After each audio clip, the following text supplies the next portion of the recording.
Halo sahabat Mira Aset, welcome to BBM bersama saya Asri Natalia.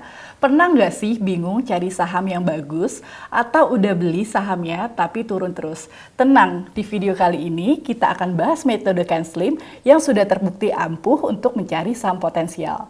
CanSlim ini dikembangkan oleh William O'Neill, seorang trader dari Amerika. Simak terus ya.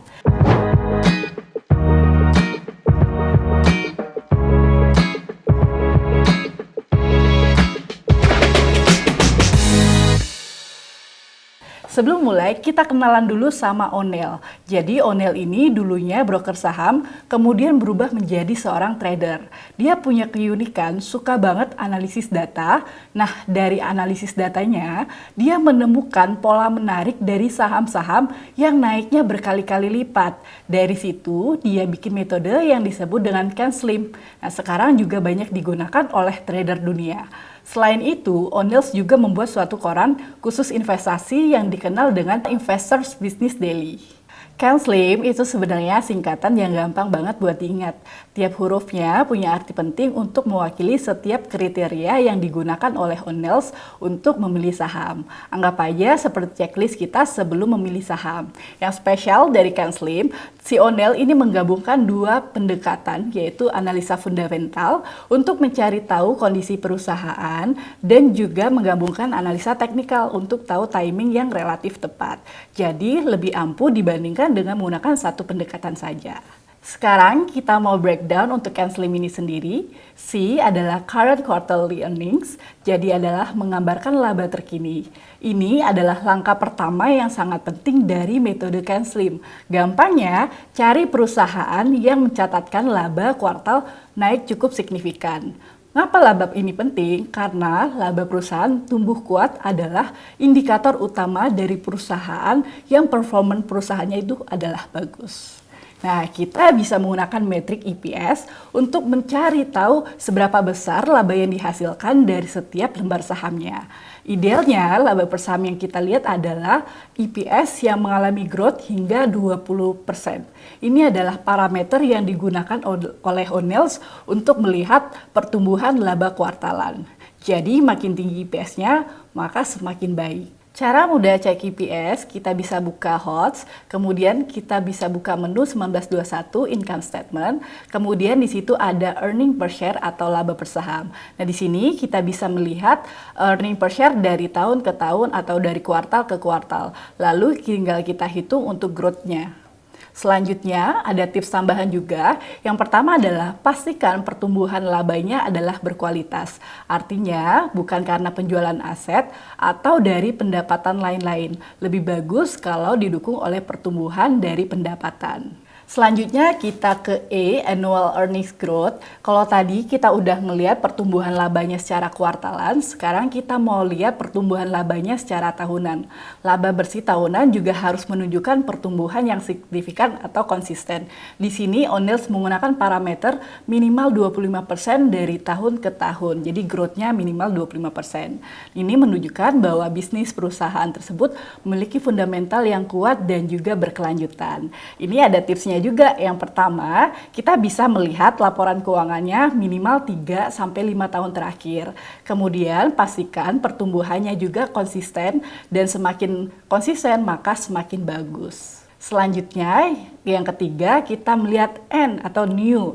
New ini adalah sesuatu yang baru, bisa dalam bentuknya produk baru, manajemen baru, atau juga bisa dari harga terbaru. Cara pantaunya, kita bisa mengikuti news yang ada di HOTS ataupun M-Stock, atau kita juga bisa melihat pengumuman yang ada di Bursa Efek Indonesia, dan juga kita bisa memperhatikan pergerakan harga sahamnya. Selanjutnya ada S, supply and demand. Seperti yang kita ketahui bahwa pergerakan harga saham itu dipengaruhi oleh faktor demand and supply.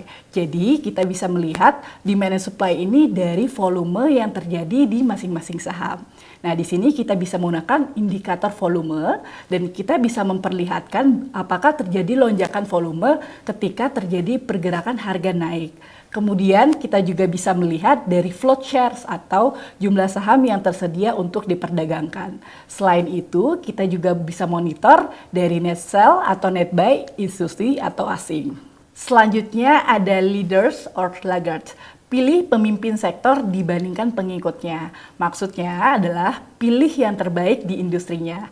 Tipsnya adalah, pertama, kita lihat dulu bisnis modelnya, kemudian kita bandingkan dengan kompetitornya. Atau kita juga bisa lihat matriks ROI yang minimal 15% atau net profit margin itu minimal 10%.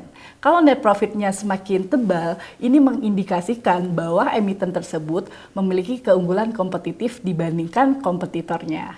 Selanjutnya, kita menuju ke I, institutional sponsorship atau dukungan dari institusi. Artinya, ada big money yang percaya terhadap emiten tersebut. Investor asing atau misalnya investor institusi seperti dana pensiun atau juga manajer investasi biasanya memiliki daya beli yang cukup signifikan sehingga bisa mendorong harga untuk bergerak relatif naik. Nah, saham yang didukung oleh institusi ini seringkali memiliki potensi pertumbuhan harga yang relatif kuat. Cara ceknya, kita bisa lihat komposisi pemegang sahamnya seperti ownership oleh institusinya, kemudian kita juga bisa pantau aliran dana asing. Selanjutnya kita menuju ke M, ini yang terakhir ya.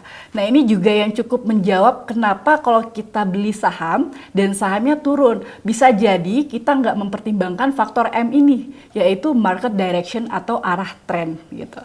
Jadi pesannya cukup simpel sahabat Miraset, yaitu jangan beli saham yang melawan tren pasar. Nah di metode Can-Slim ini itu menekankan bahwa sangat penting kita membeli saham yang lagi bullish atau lagi bergerak naik ya, dan hindari saham yang bergerak dalam tren turun. Hal yang perlu kita perhatikan, yang pertama kita bisa melihat tren IHSG yang menggambarkan secara keseluruhan apakah saham bergerak dalam tren naik atau turun.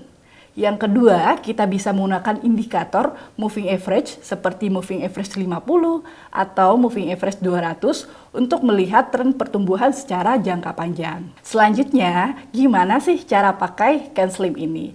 Langkahnya yang pertama adalah kita perlu screening. Yang perlu kita screening adalah growth dari labanya secara kuartalan dan juga secara tahunan. Yang kedua, kita bisa melihat ROI-nya minimal 15% dan juga net profit margin itu minimal 10%. Nah setelah kita dapat, sekarang kita harus cari tahu timingnya seperti apa. Dengan cara kita melihat harga sahamnya bergerak dalam tren apa. Apakah bullish atau bearish atau justru cenderung sideways. Di sini William O'Neill menekankan bahwa kita memilih saham yang saat ini berada pada tren bullishnya. Dan juga kita harus perhatikan volume, karena volume tadi mengindikasikan bahwa sahamnya ini memiliki bahan bakar. Seperti itu. Dan yang terakhir dan tidak kalah penting adalah risk management. Bagaimana cara mengelola risiko dengan menggunakan metode Can-Slim ini. Yang pertama, kalau misalnya memang tadi kita untuk trading, ya kita perlu mengatur risiko yang disebut dengan stop loss untuk melindungi modal dan juga meminimalkan kerugian kita. Kenapa harus dijual atau kapan sih harus dijual? Yang pertama, saat memang tadi harganya turun 7-8% atau fundamentalnya mengalami perubahan. Ini adalah indikator yang digunakan oleh O'Neill untuk menentukan stop loss. Kemudian, selain memasang stop loss order, investor atau trader juga bisa menggunakan trailing stop untuk membantu mengamankan keuntungan. Sahabat Miraset, itulah tadi metode Can-Slim dari William O'Neill. Metode ini membantu sahabat Miraset mencari saham potensial berdasarkan fundamental dan juga teknikalnya. Semoga membantu sahabat Miraset dalam perjalanan investasi dan juga tradingnya. Jangan lupa like, subscribe untuk mendapatkan tips investasi dan juga trading lainnya. Sampai jumpa di video berikutnya. Happy cuan!